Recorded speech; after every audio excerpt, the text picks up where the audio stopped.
আসসালামু আলাইকুম রহমতুল্লাহি ওয়া আমি আপনাদের সম্মুখে পবিত্র কোরআনুল কারীমের ধারাবাহিক তাফসীর করে এসেছিলাম। প্রথমে আউযু বিল্লাহ বিসমিল্লাহ, এরপরে সূরাতুল ফাতিহা, এরপরে শেষের 10টি সূরা শেষ করার পরে গত জুমায় সূরাতুল বাকারার প্রথম 1 থেকে 5 নং আয়াতের তাফসীর করেছি।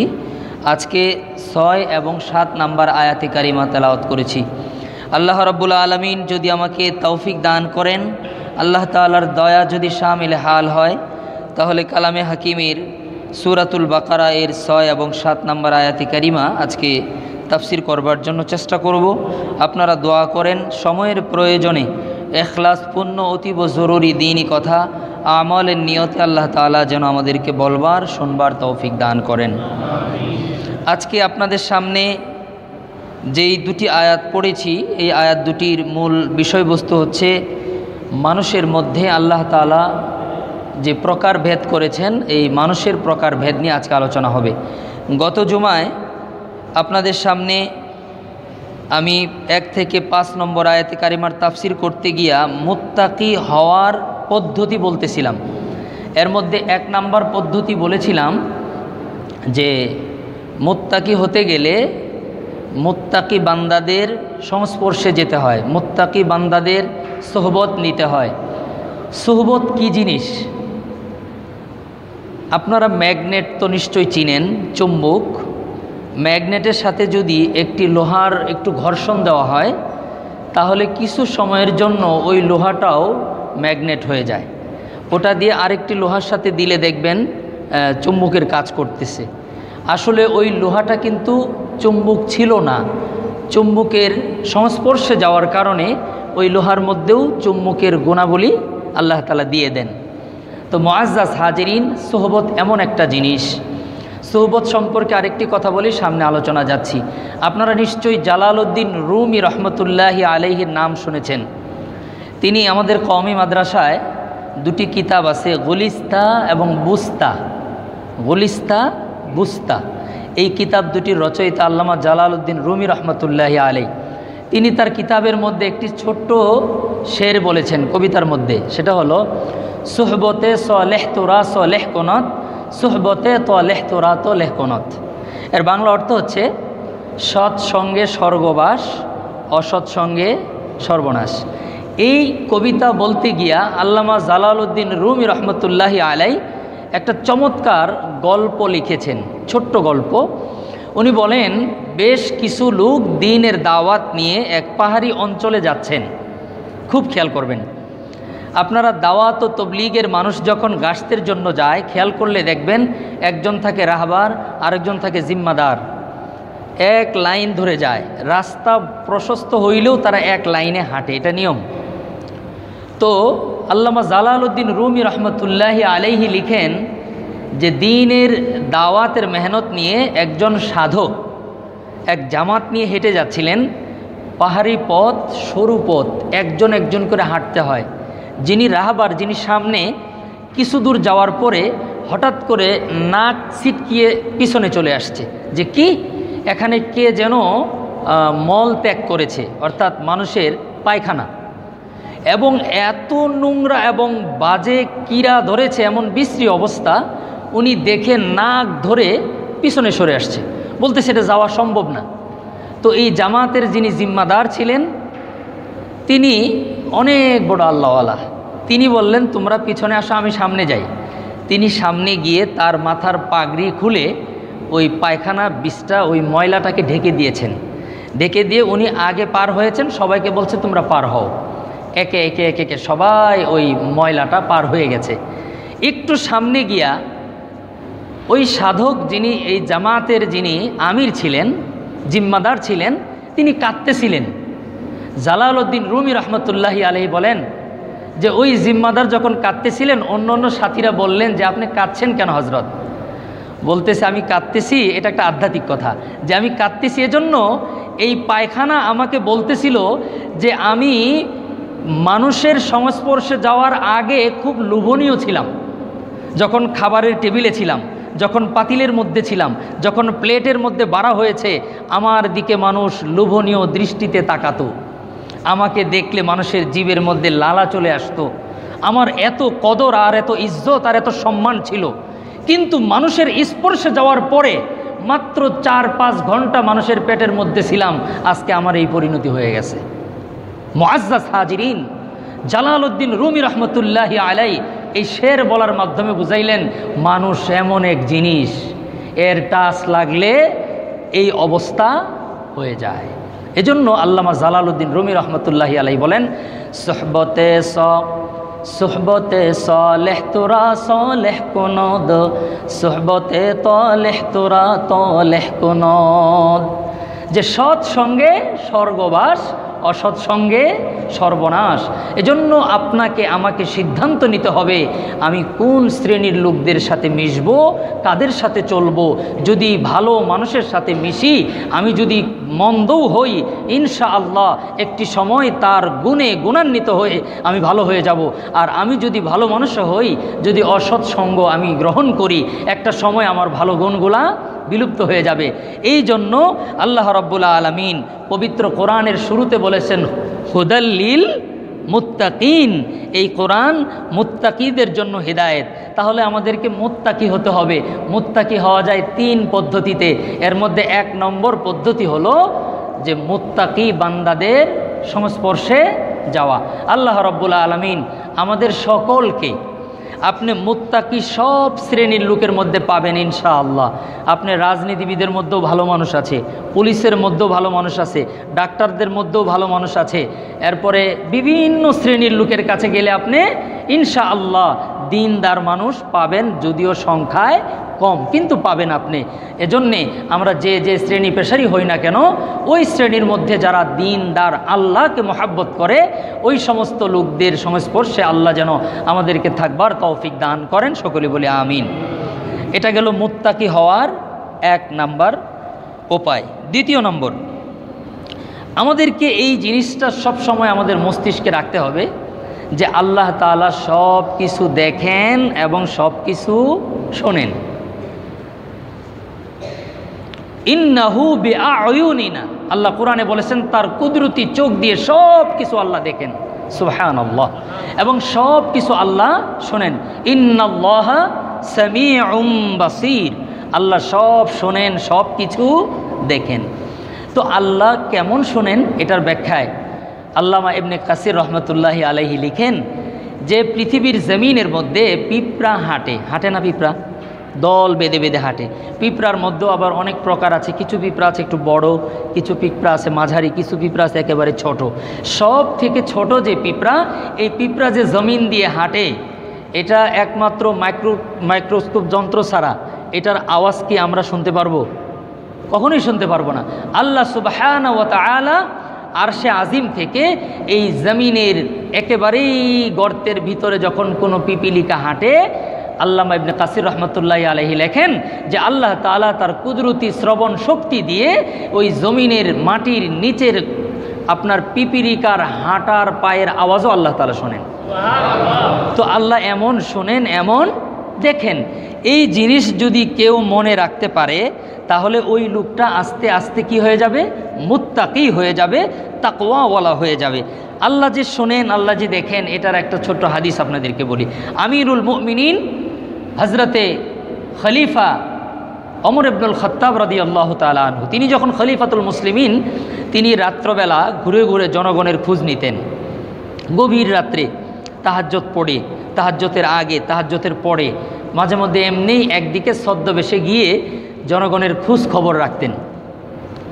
তো হজরত ওমর ইবনুল খাত্তাব রাদিয়াল্লাহু তাআলা আনহু একদিন এক গ্রামে এক গ্রাম্য বদবীর বাড়ির কাছে গিয়ে দাঁড়িয়ে আছেন। দেখেন সেই বাড়ির মধ্যে হালকা আলো জ্বলতেছে এবং তিনি প্রাচীরের আড়াল থেকে দাঁড়ায় দাঁড়ায় ফলো করতেছিলেন। একটু কথাও শোনা যায়, আওয়াজ হালকা। হজরত ওমর ইবনুল খাত্তাব রাদিয়াল্লাহু তাআলা আনহু চেষ্টা করতেছিলেন যে তার আওয়াজটা বোঝা যায় কিনা। খেয়াল করলেন আমিরুল মুমিনিন হজরত ওমর বলেন, এক পর্যায়ে বুঝতে পারলাম যে বাড়ির মধ্যে 2 জন মেয়ে মানুষ কথা বলতেছে। কি কথা বলতেছে? যে মেয়েটি গরুর দুধ অথবা উট বা ছাগলের দুধ দহন করেছে। তো মা বলতেছে দুধ তো খুব কম হয়েছে, দুধের মধ্যে একটু পানি মিশিয়ে দাও, তাহলে ওজন বাড়বে, দুধ বেশি বিক্রি করতে পারবা।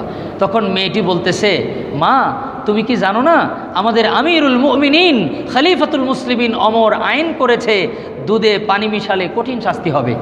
তখন তার মা মেয়েটিকে বলতেছে, মা রে তুই তো আচ্ছা বোকা দেখি, আমিরুল মুমিনিন খলিফাতুল মুসলিমিন ওমর কি আমাদেরকে দেখতেছে আমরা এখানে পানিতে দুধ মিশাবো না কি মিশাবো, এটা কি ওমর জানবে?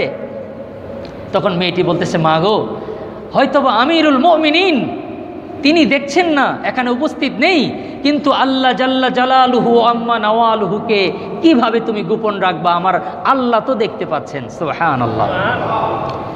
আমিরুল মুমিনিন খলিফাতুল মুসলিমিন হযরতে ওমর বলেন, ওই মেয়েটি যখন তার মাকে বলল, মা ওমর যদি আমাদের এই দৃশ্য নাও দেখেন, কিন্তু আসমান জমিনের মালিক আল্লাহ রাব্বুল আলামিন নিশ্চয়ই দেখছেন আমরা দুধের মধ্যে পানি মিশাচ্ছি।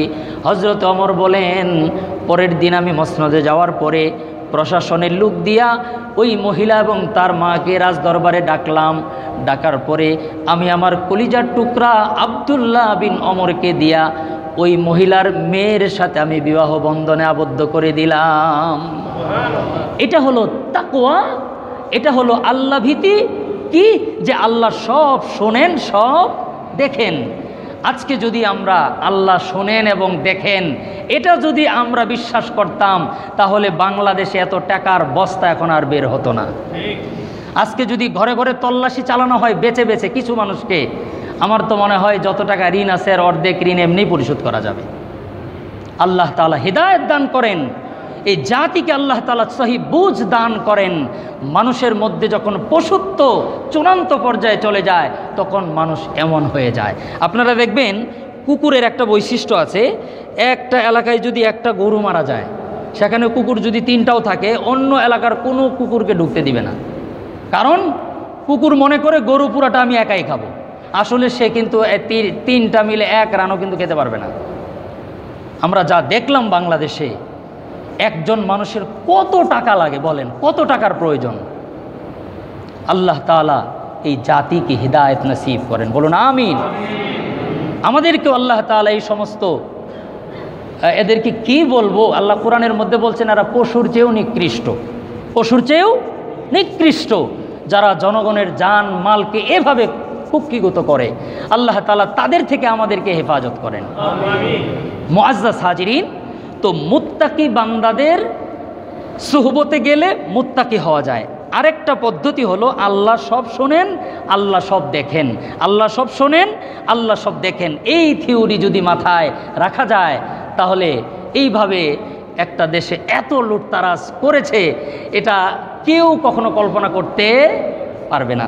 আল্লাহ রাব্বুল আলামিন আমাদেরকে এবং সবাইকে সহি বুঝ আল্লাহ তাআলা দান করেন। 3 নাম্বার, আমি আমার নেক এবং গুনাহকে হিসাব করব।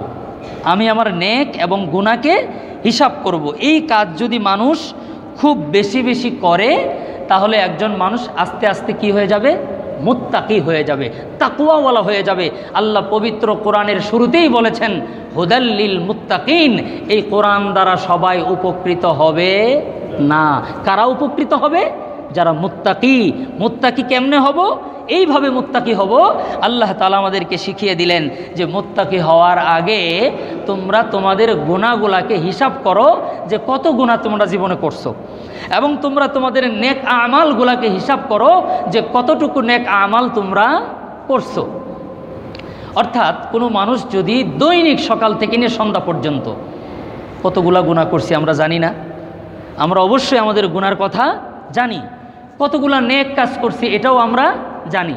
সন্ধ্যা সময় যদি হিসাব করি যে আল্লাহ হতে পারে এটাই আমার জীবনের শেষ রাত, আজকেই আমি হয়তো মারা যাব, তখন যদি আমি হিসাব করি সুবহ সাদিক থেকে নিয়ে গরুবের শামস পর্যন্ত, সূর্য অস্ত যাওয়া পর্যন্ত আমি কয়টা নেক আমাল করলাম আর কয়টা গুনার কাজ করলাম, এই হিসাব যদি মানুষ করে, তাহলে সন্ধ্যার সময় তার অন্তরের মধ্যে তাকওয়া সৃষ্টি হবে। যদি গুনাহ বেশি করে, তাহলে শুয়ে শুয়ে আল্লাহর কাছে ক্ষমা চাবে, আল্লাহ আমার গুনাহ খাতাগুলোকে আপনি মাফ করে দেন। আয় আল্লাহ আমাকে বেশি বেশি করে নেক আমাল করার তৌফিক দান করেন। এজন্য উলামায়ে কেরামরা পরামর্শ দেন যে দোয়ার সময় এইভাবে দোয়া করা, যে আল্লাহ যেই গুনাহ করতে চাই না কিন্তু গুনাহ হয়ে গেছে। এমন কিছু গুনাহ আছে না যে গুনাহটা আমি চাই নাই, নিয়ত ছিল না, কিন্তু গুনাহটা হয়ে গেছে।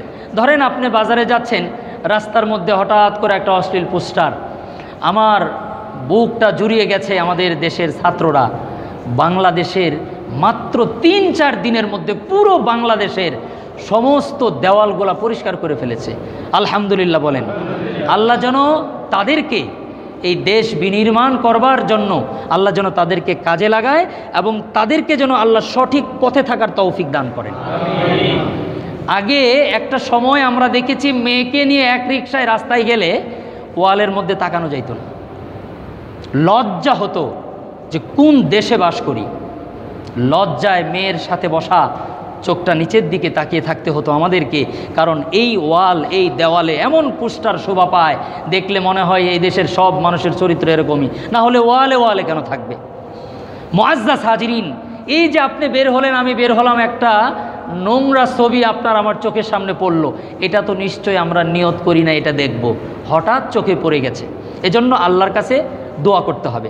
আবার কিছু নেক আমাল করতে নিয়ত করছেন যে আল্লাহ আমি আজকে বাজারে যাইতে যাইতে সুবহানাল্লাহ 1000 বার পড়ব, এটা নিয়ত করছেন, কিন্তু যাইতে গিয়ে দেখেন এমন হাই সাউন্ডে ডেক সেট বাজতেছে, ওই আওয়াজের চোটে আপনি জিকির করবেন কখন?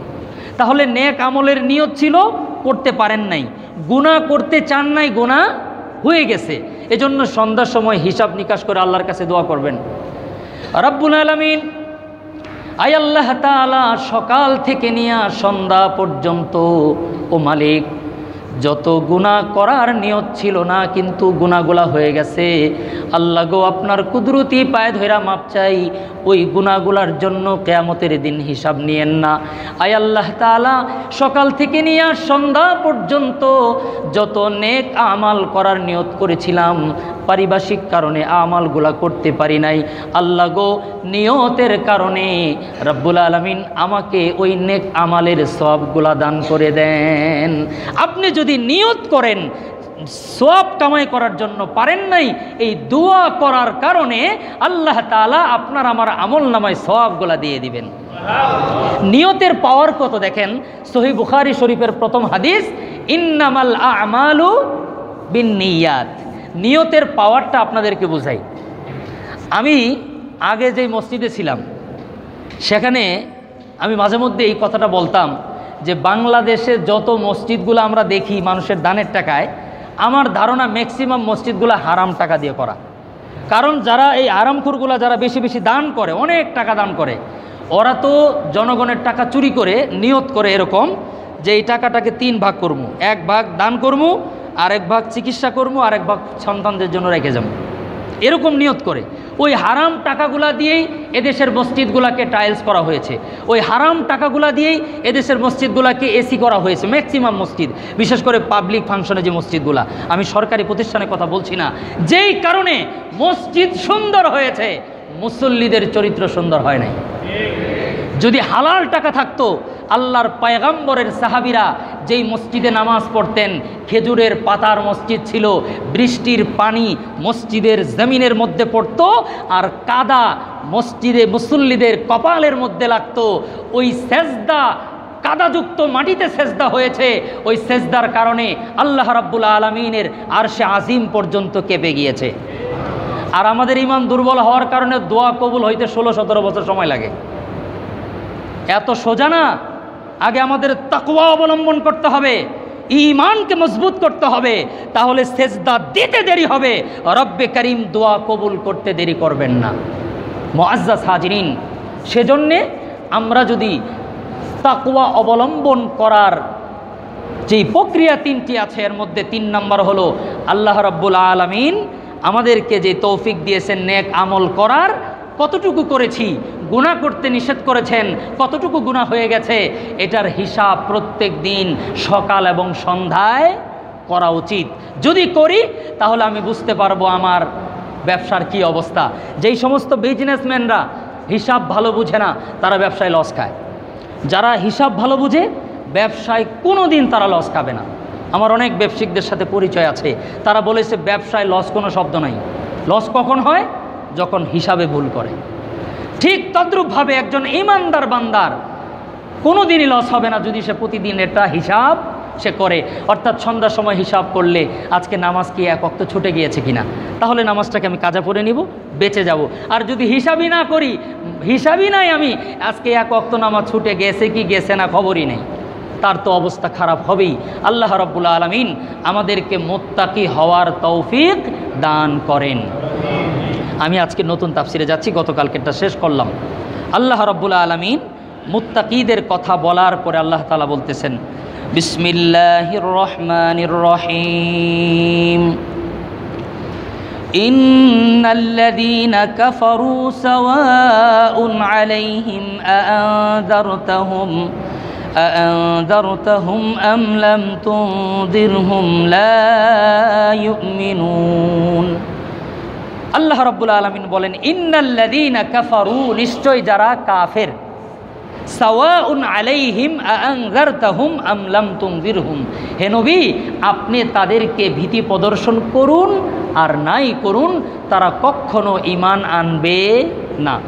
এই আয়াতের শানে নজুল হলো, নবী করিম সাল্লাল্লাহু আলাইহি সাল্লামের মনের একটা আকাঙ্ক্ষা ছিল, আল্লাহ রসুলের মনের একটা আশা আর স্বপ্ন ছিল।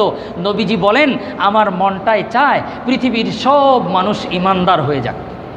নবীর একটা স্বপ্ন যে একজন আমার উম্মত এমন থাকবে না যে কিনা ঈমান আনেনি। কিয়ামতের ময়দানে আমি রসুল আমার সমস্ত মানুষদেরকে নিয়ে আল্লাহর সামনে দাঁড়াবো, সবাইকে নিয়ে আমি জান্নাতে যাব। তো আল্লাহ তাআলা অন্তরের খবর জানেন।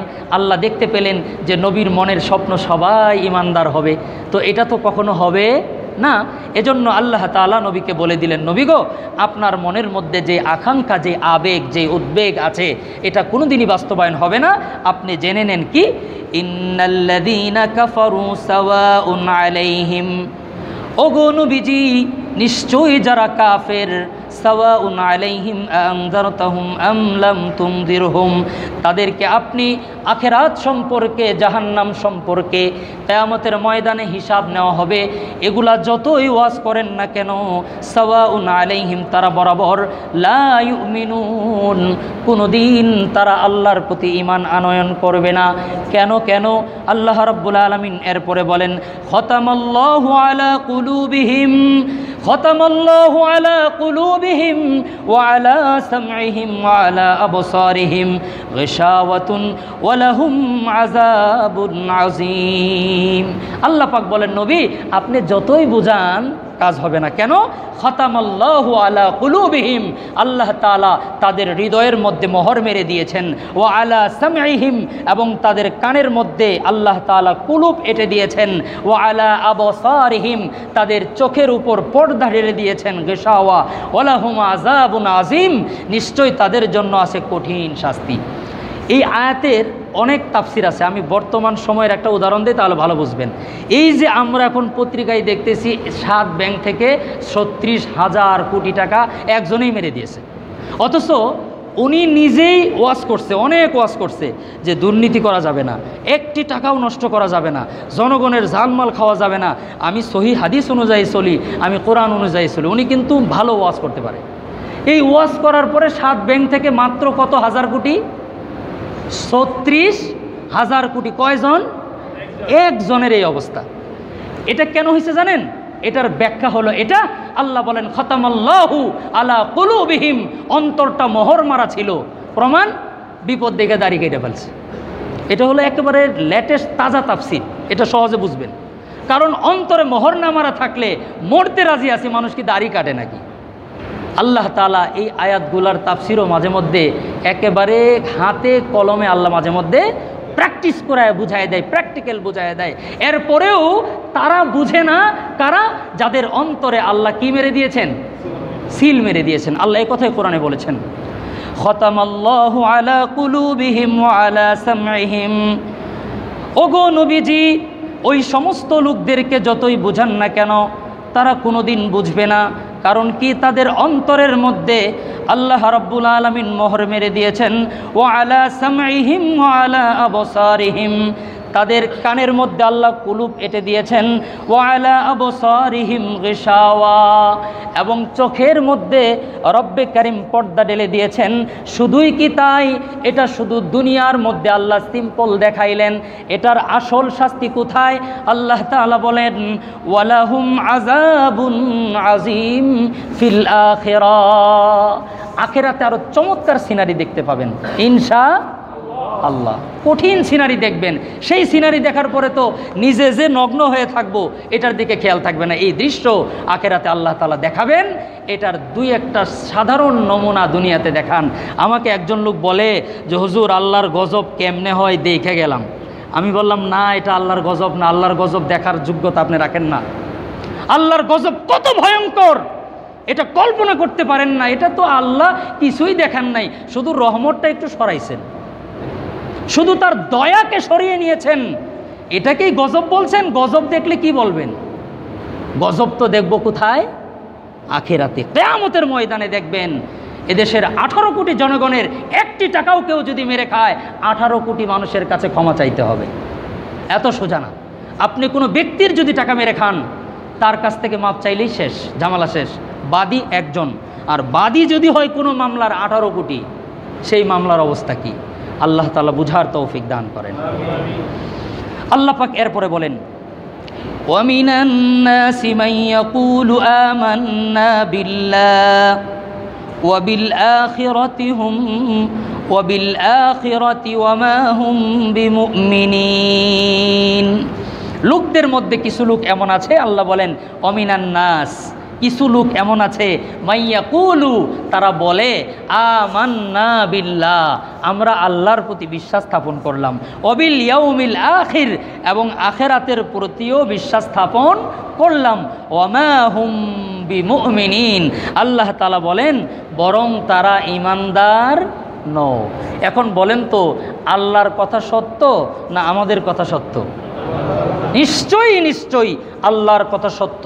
একটি কথা মনে রাখবেন, যদি আপনি চোখে কোনো জিনিস দেখেন কিন্তু আল্লাহর কথার সাথে অমিল, তাহলে মনে করবেন আপনার চোখেই সমস্যা হয়েছে। আল্লাহর কথায় কোনো ভুল হতে পারে না, এটাই ঈমান। আপনি চোখে দেখতেছেন এটা, কিন্তু কোরআন বলতেছে এটা না, তাহলে ওইটা না, এটাই সত্য। আল্লাহ রাব্বুল আলামিন কোরআনের মধ্যে বলেন, কিছু মানুষ তো এমন আছে, তাদেরকে যদি বলা হয় তোমাদের পরিচয় কি, ইয়াকুলু, তারা বলে আমান্না বিল্লাহ, আমরা তো আল্লাহকে বিশ্বাস করি, ওয়াবিল আখিরাহ, এবং ওয়াবিল ইয়াউমিল আখির, এবং আখিরাতের প্রতিও আমরা বিশ্বাস করি। আল্লাহ নবীকে বলেন, নবী গো, ওরা বলতেছে বিশ্বাস করে, ওমা হুম বিমুমিনিন, কিন্তু তারা বিশ্বাসী না, অর্থাৎ তারা হলো মুনাফিক। আজকের আমার আলোচনার বিষয়বস্তুই হচ্ছে মানুষ কত প্রকার। আল্লাহ কোরআনে এখানে বলেছেন, কোরআনের 1 আয়াত থেকে 7 আয়াত পর্যন্ত মানুষের প্রকারভেদ বলা হয়েছে। মানুষ মোট 3 প্রকার, মানুষ মোট 3 প্রকার। 1 মুমিন, 1 নম্বর মুমিন। আল্লাহ তাআলা মুমিনের পরিচয় কোরআনের প্রথম দিকে আল্লাহ রাব্বুল আলামিন বলেছেন, আল্লাযীনা ইউমিনুনা বিল গায়বি ওয়া ইউকিমুনাস সালাতা ওয়া মিম্মা রাযাকনাহুম ইউনফিকুন। এরপরে আরও কিছু গুণাবলী বলেছেন, 6টা গুণাবলী বলেছেন, বলে আল্লাহ তাআলা ঈমানদারদের পরিচয় দিয়েছেন এবং তাদের পরিণতি কি, ঈমানদাররা হলো সফল কাম। সুবহানাল্লাহ। আপনি দুনিয়াতে আপনাকে একজন মানুষ বঞ্চিত করেছে, কষ্ট দিয়েছে, মেরে খেয়েছে, আপনি জিতে গিয়েছেন, এটাই ইসলামের দর্শন। আপনার কাছ থেকে 1 লক্ষ টাকা ধার নিয়েছে, আমার কাছ থেকে আমি এক লোকের কাছে 2,20,000 টাকা পাই। আজকে প্রায় 16 সাল থেকে, এখন চলতেছে 24 সাল, কত বছর হয়ে গেছে। আমাকে অনেক গণ্যমান্য ব্যক্তিরা বলেছে, আপনি বলেন আজকে ওকে ধরে বেঁধে টাকা নিয়ে দিচ্ছি। আমি বলছি না, এভাবে আমি টাকা নেব না, টাকাটা যদি কোনোভাবে সে না দেয় আমি জিতে গেলাম। ওই কেমনে? আমি বললাম এই টাকা দিয়েই তো আমি জান্নাতটা কিনে ফেলবো হাসরের দিন, এটা আমার বিশ্বাস। কারণ কিয়ামতের ময়দানে ওই একটা আদালত আছে, যেই আদালতে স্বজনপ্রীতি চলে না, রাত্রে আপনার ল্যান্ডফোনের মাধ্যমে গোপন আলাপে রায় হয় না, এমন একটি আদালত সেদিন কায়েম হবে, যেই আদালতে স্বয়ং আল্লাহ রাব্বুল আলামিন নিজে শাহেদ এবং নিজে বিচারক এবং নিজেই সাক্ষী। আল্লাহ বলেন ওই বিচার কাজের মধ্যে কোনো ত্রুটি বিচ্যুতি হবে, সেখানে গিয়ে আমি এটা পেয়ে যাব। অর্থাৎ আমি আপনাদেরকে একটা সবরের আমল দিচ্ছি। আমি খুব ছোট মানুষ, যদি কারো কাছ থেকে বঞ্চিত হয়ে থাকেন আপনি ধৈর্য ধারণ করুন। এই বঞ্চিত হওয়ার কারণে কিয়ামতের ময়দানে আপনি অনেক বেশি লাভবান হয়ে যাবেন ইনশাআল্লাহ।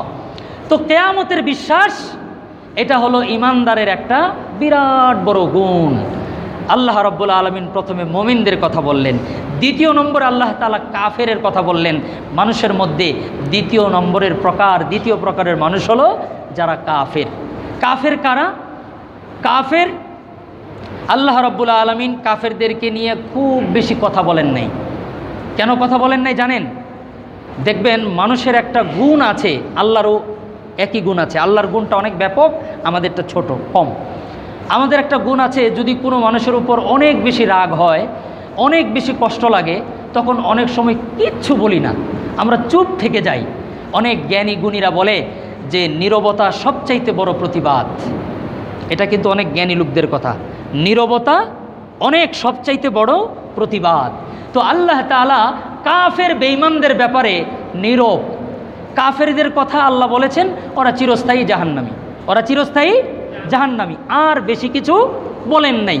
কারণ কাফেরদের প্রতি আল্লাহ তাআলার কষ্টটা এমন যে আল্লাহর দেওয়া সূর্য, আল্লাহর দেওয়া চন্দ্র, আল্লাহর দেওয়া অক্সিজেন, আল্লাহর দেওয়া খাদ্য, আল্লাহর দেওয়া পানীয় খেয়ে প্রতিটা মুহূর্ত একটি সেকেন্ডকে যদি 1000 ভাগ করেন, এর 1 ভাগ সময় যদি আল্লাহর দয়া কোনো মানুষের উপর না থাকে, সেই মানুষটি জমিনের মধ্যে বাঁচতে পারবে না। এরপরেও আল্লাহর এত দয়া, এত মায়া, এত অনুগ্রহ নিয়ে এই জমিনের মধ্যে বেঁচে থেকে আমরা যখন কুফরি করি, মানুষ যখন কাফের হয়, রবকে যখন অস্বীকার করে, আল্লাহ তাআলার কষ্টটা এত বেশি। আল্লাহ তাআলা বেশি কিছু বলেন নাই, আল্লাহ শুধু বলছেন ও চিরস্থায়ী জাহান্নামী, ও চিরস্থায়ী জাহান্নামী। কাফের কারা? যারা আল্লাহর সমস্ত সুযোগ সুবিধা ভোগ করার পরে আল্লাহকে স্বীকার করে না, আল্লাহকে স্বীকার করে না, তারা হলো কাফের। আল্লাহ রাব্বুল আলামিন তৃতীয় প্রকারের মানুষের পরিচয় আল্লাহ তাআলা কোরআনের মধ্যে বলেন। মানুষের তৃতীয় প্রকার হচ্ছে মোনাফেক। তৃতীয় প্রকার কে? 1 নাম্বার হলো মুমিন, 2 নাম্বার হলো কাফের, 3 নাম্বার হলো মোনাফেক। মোনাফেকদেরকে নিয়ে একটু পরিচয় আমি দিয়ে আমার আলোচনা শেষ করছি। আল্লাহ রাব্বুল আলামিন তার নবীকে মদিনায় প্রথমেই দ্বীনের দাওয়াত দিতে বললেন। নিজের লোকদেরকে, নিজের পরিবারের লোকদেরকে, আত্মীয় স্বজনকে, সমাজের লোকদেরকে, আপনার প্রতিবেশীদেরকে নবীজি দাওয়াত দিতেছিলেন। তখন মক্কার মধ্যে মানুষদের মধ্যে 2 প্রকার ছিল। এক প্রকার হলো ঈমানদার, আরেক প্রকার হলো কাফের। এক প্রকার হলো ঈমানদার, আরেক প্রকার হলো কাফের। অর্থাৎ আপনার মুমিনিন ফিল মক্কা আর হলো কুফফার ফিল মক্কা। ঈমানদার মক্কার অধিবাসী, দ্বিতীয় নম্বর হলো কুফফার মক্কার অধিবাসী। নবী করিম সাল্লাল্লাহু আলাইহি সাল্লাম আল্লাহর নির্দেশে যখন মক্কা থেকে মদিনা মুনাওয়ারায় হিজরত করলেন, হিজরত করার পরে মক্কার মধ্যে একজন মুনাফিকদের সর্দার ছিল, তার নাম হলো আব্দুল্লাহ ইবনে উবাই ইবনে সুলুল। আব্দুল্লাহ ইবনে উবাই ইবনে সুলুল, সে হচ্ছে মুনাফিকদের সর্দার। সে মদিনায় নবীজি হিজরত করার আগে তার একটা পরিকল্পনা ছিল যে এই মদিনার মধ্যে আমি নেতৃত্ব দিব। তো সে এটার জন্য মোটামুটিভাবে মদিনার লোকদেরকে অনেকটাই আপনার সঙ্গবদ্ধ করে ফেলেছিল। কিন্তু নবী করিম সাল্লাল্লাহু আলাইহি সাল্লাম যখন মক্কায় থেকে মদিনায় হিজরত করলেন, হিজরত করার পরে আল্লাহর নির্দেশে নবীজি বললেন এই মক্কার মধ্যে মুসলমানরা, ইহুদিরা, এরপরে মুশরিকরা সবাই আমরা যার যার ধর্ম শেষে পালন করব, কিন্তু জাতিগতভাবে মদিনার সার্বভৌমত্ব রক্ষা করার ক্ষেত্রে আমরা সবাই একজোট থাকব। তো নবীজি এমন একটা নেতৃত্ব কায়েম করলেন, নবীজির ওই ভাষণে, নবীজির ওই নেতৃত্বে মদিনার সমস্ত মানুষরা নবীকে নেতা হিসাবে মেনে নিলেন। নেওয়ার কারণে আব্দুল্লাহ ইবনে উবাই ইবনে সুলুল যদিও মুসলমান পরিচয় দিত, ঈমান এনেছিল, নবীর সাথে সারাদিন থাকতো, নবীর সাথে নামাজ পড়েছে মসজিদে নববীতে 5 ওয়াক্ত, তাহাজ্জুদের নামাজও কাজা নাই, কিন্তু লোকটা মুনাফিকদের সর্দার। তো নবীজি যখন মদিনায় গেলেন, মদিনায় যাওয়ার পরে আব্দুল্লাহ ইবনে উবাই ইবনে সুলুল সে দেখলো এখন তো কোনো পথ নাই, পথ আছে একটাই, গোপনে গোপনে ষড়যন্ত্র করা। তো এটা হলো মুনাফিকদের প্রধানতম ব্যক্তি, তার নাম হলো আব্দুল্লাহ ইবনে উবাই ইবনে সুলুল। তার পরিণতি কি? তার পরিণতি হচ্ছে জাহান্নামের একেবারেই নিম্ন স্তর। নাউযুবিল্লাহি মিন যালিক। এই আয়াতের ব্যাখ্যায় লিখেছেন জাহান্নামের মধ্যে এমন একটা জায়গা আছে যেটাকে বলা হয় ফিদ্দারকিল আসফাল। আল্লাহ তাআলা কোরআনের মধ্যে বলেছেন ইন্নাল মুনাফিকিনা ফিদ্দারকিল আসফালি মিনান নার। আল্লাহ পাক রব্বুল আলামিন বলেন, ওগো নবীজি, মুনাফিকদের ব্যাপারে আপনি ঘোষণা দেন, ইন্নাল মুনাফিকিনা ফিদ্দারকিল আসফালি মিনান নার। মুনাফিকরা জাহান্নামের নিম্ন স্তরে যাবে। সেই জায়গাটি এমন, যখন ওই জায়গার দরজাকে ওপেন করে দেওয়া হবে, জাহান্নামীরাও ভয়ে চিৎকার দিয়ে ওই জায়গা থেকে পলায়ন করবে। তার মানে হচ্ছে নরমান জাহান্নামীরা, যারা সাধারণ জাহান্নামের কয়েদি, তারাও ওই জায়গাটাকে ভয় করবে, যেই জায়গাটার মধ্যে আল্লাহ তাআলা মুনাফিকদেরকে শাস্তি দিবেন। মুনাফিক কারা? আল্লাহ তাআলা এখনও মুনাফিক চিনতে পারবেন। এখন দেখবেন সাথে সাথে পোল্ট্রি এই 90 ডিগ্রি অ্যাঙ্গেলে বাঘ নিয়ে নিচ্ছে দেখবেন কিছু লোক। এগুলাই তারা যারা হলো ফিদ্দারকিল আসফালি মিনান নার। মানুষের চরিত্র থাকা উচিত, বৈশিষ্ট্য থাকা উচিত, যার যার সম্মান স্বকীয়তা বজায় রাখা উচিত। সুবিধাবাদ জিন্দাবাদ এই স্লোগানে বিশ্বাসী যারা, তাদের দুনিয়াতেও ইজ্জত হয় না, আখেরাতেও কোনো দিন ইজ্জত হবে না। উবাই ইবনে তাক শিক্ষার দিয়ে না, আমি রাজনীতি বক্তব্য দিচ্ছি না, আপনারা বুঝেন। যাই হোক, মুনাফিকদের কথা আল্লাহ রাব্বুল আলামিন বলেছেন তারা জাহান্নামের এমন এক জায়গায় থাকবে যেই জায়গার ভয়ে জাহান্নামীরাও চিৎকার দিয়ে দূরে যাবে। তো মুনাফিক কারা এটা বলতে গেলে আপনারা চিৎকার মারতে চলেছেন, চিৎকার মারেন না আল্লাহর হস্তে। আমি হাদিসটা বলতেছি। রসুল বলেন আয়াতুল মুনাফিকি সালাসা। মুনাফিকের নিদর্শন কয়টা? 3টা। এক, ইদা হাদ্দাসা কাদিবা, যখন কথা বলে মিথ্যা বলে। ওরে বাপরে বাপ, সাম্প্রতিককালে বাংলাদেশের মানুষ কি লেভেলের মিথ্যুককে দেখেছে। এই মিথ্যুকগুলার কথা শুনলে শয়তানও লজ্জায় বাংলাদেশ থেকে বঙ্গোপসাগরে গিয়ে পালাবে। মিথ্যা বলার তো লিমিটেড আছে। মিথ্যা কথা মানুষ বলে, মিথ্যা তো মানুষই বলে, মিথ্যা আর কে বলে? কিন্তু মিথ্যায় বেশ কম আছে না? এমন ডাহামিশা কথা মানুষ কয় যে মিথ্যা কথা শুনলে শয়তানও বাংলাদেশের জমিনে থাকতে ভয় পায়, যে এমন মিথ্যা কথা বলে। আর ওই মিথ্যার গজব আর আযাব আল্লাহ তাআলা দিবেন। তো 1 নম্বর মুনাফিকের আলামত হলো ইজা হাদ্দাসা কাদিবা, যখন সে কথা বলে মিথ্যা বলে। 1। 2 নম্বর ইদা ওয়াদা আখলাফা, যখন ওয়াদা করে তা ভঙ্গ করে। ওয়াদা ভঙ্গকারী এটা চিনার জন্য আপনাদের প্রত্যেকের যার যার জীবনে চোখ বন্ধ করে বুকে হাত দিয়ে নিরিবিলি ভাববেন, ওয়াদা ভঙ্গকারীদের পরিচয় আপনারা জানবেন। এটা আর বেশি ব্যাখ্যা বিশ্লেষণে আমি যাচ্ছি না, শুধু এতটুকু বলছি, সহিহ বুখারী মুসলিমের হাদিস, নবীজি বলেন যাকে দেখবা ওয়াদা করলো আর ভঙ্গ করলো তাহলে বুঝবা লোকটা মুনাফিক। 3 নম্বর ইজা তুমিনা খানা, যখন তার কাছে আমানত রাখা হয় তখন আমানতকে সে খেয়ানত করে। জনগণের মাল নির্দিষ্ট কিছু ব্যক্তিদের কাছে আমানত, এটাকে তারা শুধু খেয়ানত করে না, এটাকে তারা বানিয়েছে গনিমত। কি বললাম বলেন তো? গনিমত। গনিমত কাকে বলে জানেন?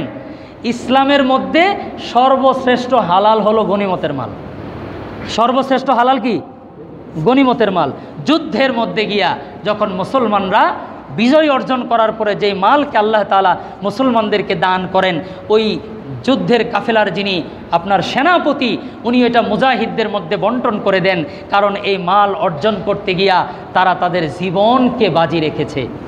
সাম্প্রতিককালে আমাদের দেশে যেই সমস্ত বীর সেনানী ছাত্ররা তাদের বুকটা পেতে দিয়েছে গুলির সামনে, এটার ওজন মাপার ক্ষমতা সমস্ত জনগণের নাই। এটা মাপার ক্ষমতা সবার মধ্যে নাই। এই অনুভূতি এহসাস আল্লাহ সবাইকে দেয় নাই। এটা কঠিন জিনিস। এজন্য বন্দুকের নলের সামনে গিয়া যারা যুদ্ধের ময়দানে জীবন দেয়, সেখান থেকে যদি কিছু অর্জন করে আর ওই মুজাহিদরা যদি এটা বন্টনে যথারীতি নিয়মে রাষ্ট্রীয়ভাবে সেটা পায়, সেটাকে বলা হয় সর্বশ্রেষ্ঠ হালাল, অর্থাৎ গনিমতের মাল। নবীজি যুদ্ধের মধ্যে অনেক গনিমতের মাল অর্জন করেছেন, এগুলা সাহাবীদের মধ্যে বন্টন করেছেন, এটা হলো গনিমত। এখন আমানতকে যদি গনিমত মনে করে তাহলে ব্যাপারটা কি দাঁড়ায়? ব্যাপারটা এমন দাঁড়ায় যে ঘর তল্লাশি করলে বস্তায় বস্তায় টাকা পাওয়া যায়।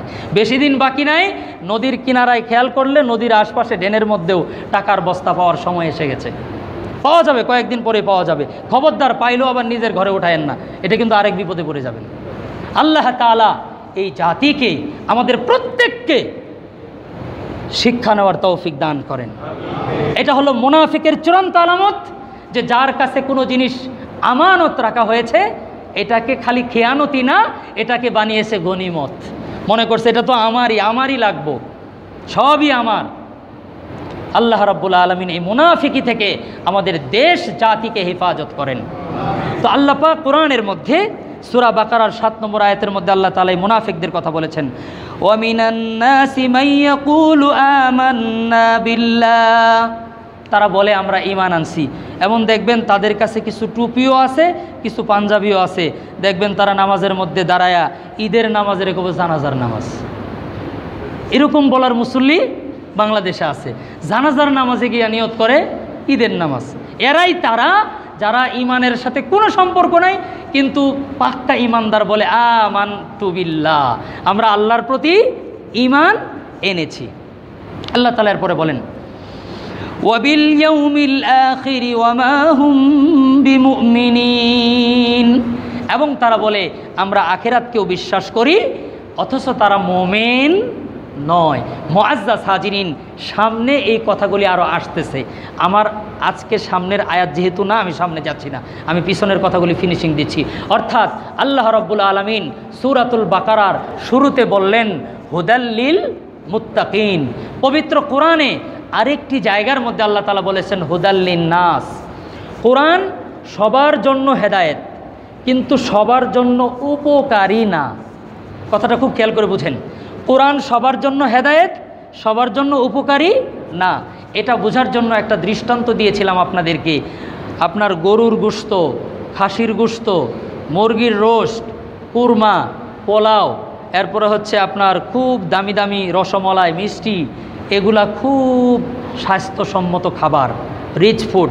কিন্তু যার শরীর সুস্থ না তার জন্য কি এটা ভালো? এই কথাই আল্লাহ বলছে। কোরআন খুব ভালো খাবার, কোরআন খুব স্বাস্থ্যসম্মত জিনিস, কোরআন মানুষের চেহারা সুন্দর করে, কোরআন মানুষের মনোবলকে বৃদ্ধি করে, কোরআন মানুষকে আত্মমর্যাদাশীল বানায়। কিন্তু কার জন্য? যে সুস্থ, যে অসুস্থ তার জন্য না। আল্লাহ এ কথাই বলেছেন হুদাল্লিল মুত্তাকিন। মুত্তাকি না হলে এই কোরআন খেয়ে স্বাস্থ্য ভালো হবে, বরং ডায়রিয়া হবে, খারাপ অবস্থা হয়ে যাবে। যদি তাকওয়াই না থাকে আর কোরআন বিশ্বাস করে এ কথা কেউ বলে, তাহলে কোরআন দ্বারা কোনোদিন উপকৃত হতে পারবে না। মুআজ্জাজ হাজিরিন, এরপরে আল্লাহ তাআলা মানুষের প্রকারভেদ বলেছেন। 1 নম্বর মানুষ হলো মুমিন বান্দা, তাদের কিছু গুণাবলী বলেছেন। তাদের গুণাবলীর মধ্যে 1 নম্বর হলো গায়েবের প্রতি বিশ্বাস, 2 নম্বর হলো সালাত কায়েম করা। যদি কেউ নামাজ না পড়ে তাহলে সে নামাজের ব্যাপারে বেঈমান, পরিষ্কার কথা। কারণ ঈমান কাকে বলে? ঈমান হলো জানার পরে মানার নাম ঈমান। খুব খেয়াল করেন আমার কথাটা। ঈমান কাকে বলে? জানার পরে মানার নাম ঈমান। আপনি শুধু জানলেন, মানলেন না, তাহলে এই ব্যাপারে আপনি বেঈমান। অতএব আল্লাহ তাআলা কোরআনে ঈমানদারের প্রথম গুণ সে আল্লাহকে বিশ্বাস করবে, গায়েবকে বিশ্বাস করবে। দ্বিতীয় গুণ হলো সে নামাজ কায়েম করবে। নামাজের পরেই আল্লাহ খরচের কথা বলেছেন। পবিত্র কোরআনে 82 জায়গার মধ্যে নামাজের কথা এসেছে। এই 82 জায়গায় নামাজের পরে খরচের কথা এসেছে, মালের কথা এসেছে। কারণ কি? মুফাসসিরিন ইকরামরা লিখেন আল্লাহর হক নামাজ, বান্দার হক মাল। অর্থাৎ এই সম্পদ, টাকা, ধন সম্পদ, এই জিনিসগুলাকে যদি আল্লাহর হুকুম মতো কেউ ব্যবহার না করে তাহলে সে মানুষের হক নষ্ট করল। এজন্য কোরআনে নামাজের পরেই যাকাত, কোরআনে নামাজের পরেই ইউনফিকুন, খরচ, এ সমস্ত কথা বলে আল্লাহ তাআলা এটা বুঝিয়েছেন। 3 নম্বরে আল্লাহ তাআলা বলেন যে মানুষের মধ্যে আরেকটি প্রকার হলো কাফের। 2 নম্বর হলো কাফের, 3 নম্বর হলো মুনাফিক। মুআজ্জাজ হাজিরিন, যদি আমরা 1 নম্বরের মানুষ হতে না পারি, অর্থাৎ মুমিন কেমন মুমিন? মুত্তাকি মুমিন। মুমিন কেমন মুমিন? মুত্তাকি মুমিন। মানুষের তাকওয়াকে নষ্ট করে অহংকার। তাকওয়া নষ্ট করে কে? অহংকার। অহংকার খুব খারাপ জিনিস। আমি ছোট্ট একটা দৃষ্টান্ত বলে আমার আলোচনা শেষ করছি। অহংকার কত খারাপ জিনিস আমার রব বলেছেন হাদিসে কুদসি, আর রিয়াউ রিদাই, আল্লাহ বলেন অহংকার আমার ভূষণ, অহংকার আমি আল্লাহর গায়ের চাদর। যে অহংকার করে সে আমি আল্লাহর চাদর টেনে আমার সাথে ব্যঙ্গ করে। কত মারাত্মক গুনাহ অহংকার। এজন্যে অহংকার কোনোভাবেই যেন বীজ বপন করতে না পারে আমাদের অন্তরে। আমরা বহু অহংকারীকে পতন দেখেছি, আরও দেখব, অতীতে দেখেছি, পৃথিবী দেখবে, আমাদের প্রজন্মকে প্রজন্ম দেখবে। অহংকারীরা কখনো সফলতা অর্জন করতে পারেনি। এবার একটা অহংকার, খুব সূক্ষ্ম অহংকার। আজকের আমার পুরো আলোচনা থেকে কোনো কথাই বাড়িতে নেওয়ার দরকার নেই। আমার আজকের এই কথাটা শুধু নিয়ে যাবেন। আমার অনুরোধ আপনাদেরকে, আমার শেষ কথাটা নিয়ে যাবেন। সেটা কি? একটা অহংকার এমন আছে আমাদের অন্তরের মধ্যে আছে। আমাদের কথা বলি, আপনাদের কথা না বললাম, আলেমদের কথা বলি। দেখবেন মানুষের একটা স্বভাব, আমরা বলি অমক হুজুর বেদাতি, অমক হুজুর সুন্নি, অমক হুজুর আহলে হাদিস, অমক হুজুর কওমি, অমক হুজুর আলিয়ার, অমক হুজুরের এই সমস্যা, তমক হুজুরের এই সমস্যা, আমি হুজুরের কোনো সমস্যা নেই। এই যে আমার কোনো সমালোচনা নাই, শুধু অমকের সমস্যা, তমকের সমস্যা, ওনার সমস্যা, তিনার সমস্যা, এই চিন্তা মাথার মধ্যে আসা, এটা একটা এমন অহংকার যে অহংকারটা খুব নীরবভাবে আমাদের অন্তরে বসবাস করে। আমরা বুঝি না যে আমি শ্রেষ্ঠ, উনি আমার চাইতে খারাপ। এটা একটা অহংকার। দেখবেন সমস্ত মানুষ খালি অন্যের সমালোচনা করে যে অমকে তো এই করছে, তমকে ওই করছে, অমকে এই করছে, অমকে এটা করব। আরে আমি কি করছি, আমি কি করব, এটা আগে বলতে হবে। এটাও একটা অহংকার। এই জিনিস আমাদেরকে শেষ করে দিয়েছে। আজকে প্রত্যেকেই যদি আত্মসমালোচনা করা শিখতাম, আমি নিজে ঠিক হব, আমার মধ্যে কি ভুল আছে, এগুলাকে যদি বের করে আনতে পারতাম, সত্যিকারে তাকওয়া অর্জন হতো। আর তাকওয়া অর্জন হলে কোরআন আমাকে পাহারা দিয়ে দিয়ে আল্লাহর জান্নাত পর্যন্ত নিয়ে যেত। আল্লাহ কোরআনের মধ্যে বলেছেন, ইন্নাল্লাযীনা ক্বালু রাব্বুনাল্লাহ, যারা আল্লাহকে বিশ্বাস করে এবং কায়েম দায়েম থাকে, আল্লাহ ফেরেশতা দিয়ে দুনিয়া, কবর, হাসর, জান্নাত পর্যন্ত আল্লাহ পৌঁছে দিবেন আমাদেরকে। আল্লাহ রাব্বুল আলামিন আমাদের ঈমানকে মজবুত করে, তাকওয়া অবলম্বন করে, কোরআন দ্বারা হেদায়েত নিয়ে মুনাফিকি এবং কুফরি থেকে রক্ষা করে খাঁটি ঈমানদার হওয়ার তৌফিক দান করেন।